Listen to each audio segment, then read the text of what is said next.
Hey there, and welcome to a brand new episode of Delivering Marketing Joy. I am your host, Kirby Hasseman. Joining me today, a brand new rock star, and I just love his title. He's the Chief Growth Officer and Managing Partner at Revenue Zen. He's Ken Marshall. Ken, thanks so much for joining me. Hey, Kirby, thanks a ton for having me. It sounds like it's going to be a lot of fun. Absolutely, absolutely. So I want to start right there with it seems like titles are getting more and more creative, right? Like it used to be, or just like a boss or a worker or whatever. And so for those who don't know what Chief Growth Officer, what does a Chief Growth Officer do? Sure. Well, I think my title would have been Chief Marketing, mad scientist or experimenter or adventurer, but that sounds less professional than Chief Yeah, Growth Officer. I love So it. what I like to tell people who may have never heard of this very fancy new agey title is, if you think about the function of like a CMO, they're in charge of marketing and growth strategy, but the person who's in charge of like sales or revenue is very usually focused on like sales process and ops and things like that. How do we make these numbers go up? And then the chief of product is the technical person who knows the ins and outs of the code or the service structure. And they're the architect of those deliverables. And so I'm somewhere in the middle. My background is in SEO and content strategy and inbound, but doing it for myself to generate leads and for others using the same system. So I merged with Revenue Zen last year. They were a different type of shop. And I said, okay, I need to lead the product, the service line, but I also Mhm. need to sell and help the sales team and build our own growth, which, you can take a look at any sort of analytics we've done a good job of. So it's sort of in the middle of all three of those things. Well, and I think if you can title yourself adventurer, you are doing okay. I think that's like I aspire to be chief adventurer. That's pretty good. I like that a lot. So, Our next in, business. yeah, in reading up about you, I know that you've been described as sort of a serial entrepreneur, and I love that. So, what is your favorite business that you've ever started? Oh my gosh. And I use that loosely. I'm not I consider myself very blessed and successful, but I'm not a billionaire. I'm not no Jeff Right. Bezos, but since I was a kid, I've had, I did the lemonade stand. I sold the Yeah. candy out of my locker, pushed the lawnmower around the neighborhood. Like, Totally. so when I Totally. say a serial entrepreneur, I just mean I like starting things that make a dollar. Yeah. I think two come to mind. One is obviously Doorbell, the first agency I started because it's the one that worked the most. I loved building that before it sold. But I think when I was a kid, I got a lot of satisfaction out of like I would do things like I met with a Master Gardener Association and I got the plug for all the different Master Gardeners. I would bring my friends along with me, or I would move somebody. One time I remember looking in the paper and somebody needed to be moved, and I got my two buddies along. And so I have fond memories of just doing these odd jobs like baling hay, bringing my buddies along. So any summer odd job business, quote unquote, those are my favorite memories. So Oh man, I love that. It's funny because my wife and I are pretty entrepreneurial, right? And then we've got two kids, and I tell my kids all the time, I'm like, people have a weird definition of what success in business looks like, because it's like if what your goal was, and this, so like my daughter wanted to buy an iPad. And so she created a t-shirt business and she sold them until she made enough money to buy her iPad. She yeah, immediately shut the business down because like she accomplished her goal. goal That's a accomplished. success. Yeah. So that's really cool. I love that. So because you've started several businesses, I'm curious, what's like some of the best advice you've received when it comes to starting a business?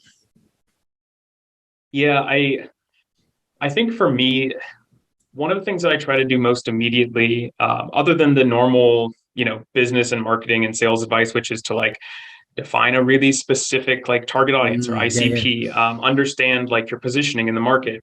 My favorite thing after those basic steps is sort of good advice from like James Clear if you're trying to build a new habit, or Charles Duhigg. It's like, what is the smallest action I can Mm, take that would further this business and further my customer's experience that isn't difficult, that I could learn in under a week or that I already know.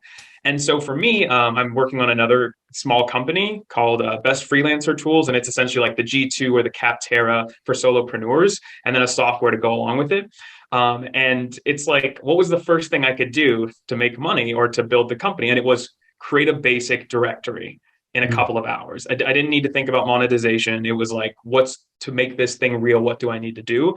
And that's where I see people get stuck the most often is like, well, how do I turn this into a $10 million company? Do I need to raise funding? It's like, you don't even have a business model.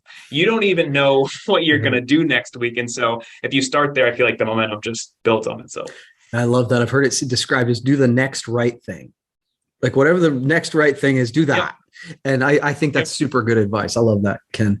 All right. Final question for you. So you mentioned earlier that you got a background in doing SEO and some of the other inbound marketing stuff. So in addition to starting a business, what you have a love for that inbound marketing. Why? Why do you enjoy the inbound marketing side of the business?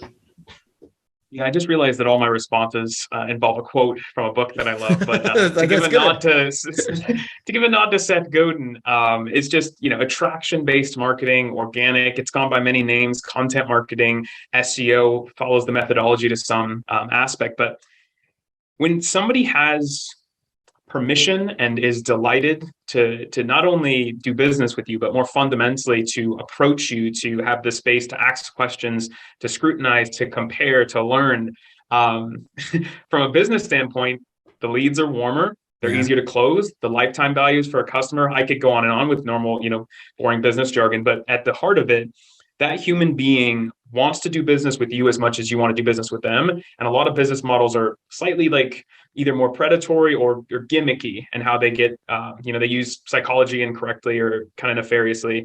And I think that SEO is beautiful because somebody's saying, you've educated me after piquing my interest.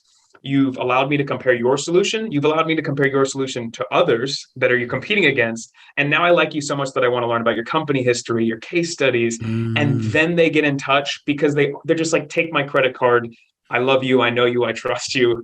You're an expert. So let's do this thing. And you can just say yes, or responsibly, no, you're not a good fit. But you see the interaction, it's so much different. So totally. It's so funny. I think it takes it from selling to serving.